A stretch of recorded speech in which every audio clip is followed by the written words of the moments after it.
एक सुनार इंतकाल कर गया, जिसकी वजह से उसकी फैमिली में शदीद पैसों की तंगी आ पड़ी। तो सुनार की बीवी ने अपने बच्चे को नीलम का हार देते हुए कहा कि इसे अपने चाचा की दुकान पर ले जाओ और कहना कि इसे बेचकर कुछ पैसे दे दें। बच्चा चाचा की दुकान पर गया और बोला, ये माँ ने दिया है, इसे बेचकर कुछ पैसे दे दें। चाचा सुनार कुछ देर खामोश रहे और हार को देखते रहे। फिर बोले, बेटा अपनी माँ से कहना कि अभी मार्केट में मंदी है, कुछ टाइम बाद इसे मेरे पास भेजना। जब मार्केट अच्छी हो जाएगी तो उसके अच्छे पैसे भी मिल जाएंगे। साथ साथ चाचा ये भी समझ गए थे कि इनको पैसों की बहुत जरूरत है, तो उन्होंने बच्चे को कुछ पैसे देकर कहा कि कल से मेरी दुकान पर काम करने आ जाना। बच्चा अगले दिन से काम पर आ गया और चाचा की दुकान पर हीरे जवाहरात की परख का काम सीखने लगा। कुछ टाइम बाद जब वो अपने काम में माहिर हो गया तो दूर दूर से लोग उससे हीरे जवाहरात की परख कराने आने लगे। तो एक दिन चाचा उस लड़के से बोले, अभी मार्केट अच्छी है तो अपनी माँ से वो नीलम का हार ले आओ।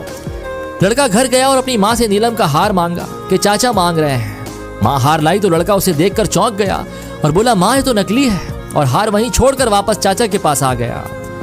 चाचा ने पूछा, हार नहीं लाए? तो कहने लगा, वो तो नकली है, लेकिन आपने मुझे उस वक्त क्यों नहीं बताया जब मैं पहली दफा उसे आपके पास लेकर आया था?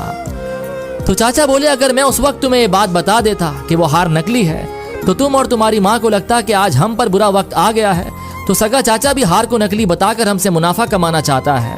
लेकिन आज तुम इस लायक हो गए हो कि तुमने फौरन उसे परख लिया कि वो हार नकली है।